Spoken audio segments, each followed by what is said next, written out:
अब आइए हम बात करते हैं एब्डोमिनल एओर्टिक एन्यूरिज्म की। तो देखिए एब्डोमिनल एओर्टिक एन्यूरिज्म मैनेवर वही होगा सर्जिकल जो यहाँ पे लिख दिए हैं, इसमें भी कोई परेशानी नहीं है।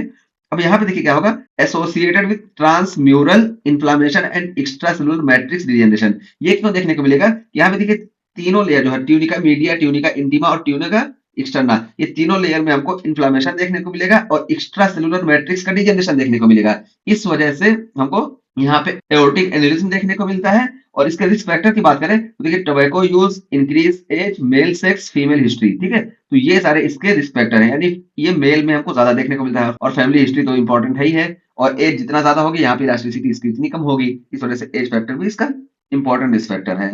और मोस्ट कॉमन रिस्क फैक्टर की बात करें एओर्टिक एन्यूरिज्म में, यानी एब्डोमिनल एओर्टिक एन्यूरिज्म में, तो ये हमारा एथेरोस्क्लेरोसिस है, ठीक है। तो एथेरोस्क्लेरोसिस इसका मोस्ट इंपॉर्टेंट रिस्क फैक्टर है। और यहाँ पे इसलिए नहीं लिखा गया क्योंकि एज से ही इसको समेट दिया गया, क्योंकि जितना ज्यादा एज होती है उतना ज्यादा एथेरोस्क्लेरोसिस का चांस रहता है। तो एज जब ज्यादा होगी तो एथेरोस्क्लेरोसिस का चांस ज्यादा होगा, और एथेरोस्क्लेरोसिस का चांस ज्यादा होगा तो हमको एब्डोमिनल एओर्टिक एन्यूरिज्म का चांस ज्यादा देखने को मिलेगा, ठीक है। तो ये हो गया। और उसके बाद फिर हम यहाँ पे बात करें में प्रेजेंट पल्पेबल पल्सेटाइल एब्डोमिनल मास, और यहाँ पे हम प्रेजेंटेशन की बात करें तो देखिए पल्पेबल पल्सेटाइल एब्डोमिनल मास देखने को मिलेगा। ये देखिए ये एब्डोमिनल एओर्टा है, और इसमें देखिए पल्पेबल पल्सेटाइल मास यहाँ पे देखिए देखने को मिला, ठीक, ये देखिए। और उसको फिर देखिए बताया गया कि रेप्चर में present as triad of pulsatile abdominal mass, acute abdominal या back pain and resistance hypotension. तो देखिए अगर इसका एब्डोमिनल एओर्टिक एन्यूरिज्म का रेप्चर देखने को मिला तो यहाँ पे हमको ट्रायड देखने को मिलता है। पहली चीज होगी हमको पल्सेटाइल एब्डोमिनल मास देखने को मिलेगा, दूसरा हुआ एक्यूट एब्डोमिनल या एक्यूट बैक पेन हमको देखने को मिलेगा, और तीसरा जो होता है ये रेजिस्टेंस हाइपोटेंशन देखने को मिलता है। तो ये चीज हम बता दिए और ये भी बता दिए, दोनों पे हमारी डिस्कस हो गई। और ये रेजिस्टेंस हाइपोटेंशन क्यों देखने को मिलेगा, इस वजह से देखने को मिलेगा क्योंकि जब हम फ्लूइड देंगे ना, तो फ्लूइड या कोई भी ट्रीटमेंट करेंगे तो यहाँ पे हमारी मेन वेसल में ही डिफेक्ट है। तो जब मेन वेसल में डिफेक्ट है तो इस वजह से ये ट्रीटमेंट हेल्पफुल नहीं होगा, बल्कि जो फ्लूइड हम एक्स्ट्रा देंगे वो आके यहाँ पे और एक्यूमुलेट होगा और बल्कि वर्स करेगा कंडीशन को। तो इस वजह से हमको रेजिस्टेंस हाइपोटेंशन देखने को मिलता है।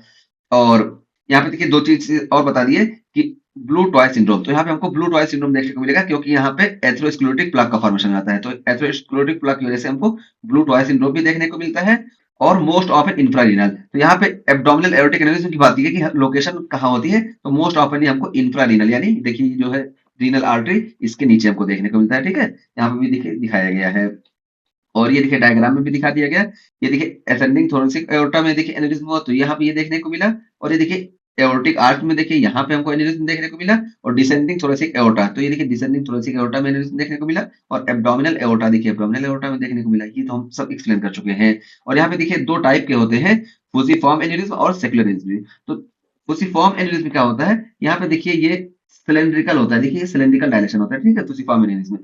जबकि हम सेकुलर एनालिसिस की बात करें तो देखिए स्फेरिकल टाइप का मोस्टली होता है, ठीक है। देखिए यहाँ पे स्फेरिकल होता है और ये सिलेंड्रिकल होता है मोस्टली, ठीक। तो ये हम बात करें दो टाइप की। और अच्छा यहाँ पे एक चीज और हम बताएं कि ये जो होता है ये ट्रू एन्यूरिज्म होता है। ट्रू एन्यूरिज्म कब बोलते हैं हम, जब तीनों लेयर इन्वॉल्व होती है। लेकिन कभी कभी ना सूडो एन्यूरिज्म हमको देखने को मिलता है। और सूडो एन्यूरिज्म क्या होता है, तो सूडो एन्यूरिज्म क्या होता है कि यहाँ पे एक्स्ट्रावेस्कुलर हिमाटोमा होता है, जो यहाँ पे अंदर वाले फ्लूइड से ना ये कम्युनिकेट करता है, और ये देखने में ऐसा लगता है कि वेसल्स ऐसे हैं, तो इसको हम बोलते हैं सूडो एन्यूरिज्म। लेकिन ये सूडो एन्यूरिज्म में असल एन्यूरिज्म तब होगा जब तीनों लेयर इन्वॉल्व होंगे, तब इसको हम एन्यूरिज्म बोलते हैं। हम यहाँ पे पूरी इसी की बात की है, बस सूडो एन्यूरिज्म एक टाइप है, इसको हम यहाँ पे बता दिए। और इस तरीके से हमारा ये एओर्टिक एन्यूरिज्म का टॉपिक कंप्लीट हुआ। और यहाँ पे हम दोनों में अच्छे से बात कर लिए। इंपॉर्टेंट क्या क्या चीजें फिर से हम रिकॉल करा दें तो देखिए थोरेसिक एओर्टिक एन्यूरिज्म का मोस्ट कॉमन कॉज जो होता है ये हाइपरटेंशन होता है। और एब्डोमिनल एओर्टिक एन्यूरिज्म का मोस्ट कॉमन कॉज जो होता है ये एथेरोस्क्लेरोसिस होता है। और यहाँ पे एज की शक्ल में इसको लिखा गया है। और एब्डोमिनल एओर्टिक एन्यूरिज्म के रप्चर की कंडीशन में हमको ट्रायड देखने को मिलता है। और ये ट्रायड में हम बात किए कि एब्डोमिनल पेन या बैक पेन देखने को मिलता है, साथ साथ पल्सेटाइल एब्डोमिनल मास देखने को मिलता है, और उसके साथ साथ रेजिस्टेंस हाइपोटेंशन देखने को मिलता है। ये ट्रायड हमको देखने को मिला।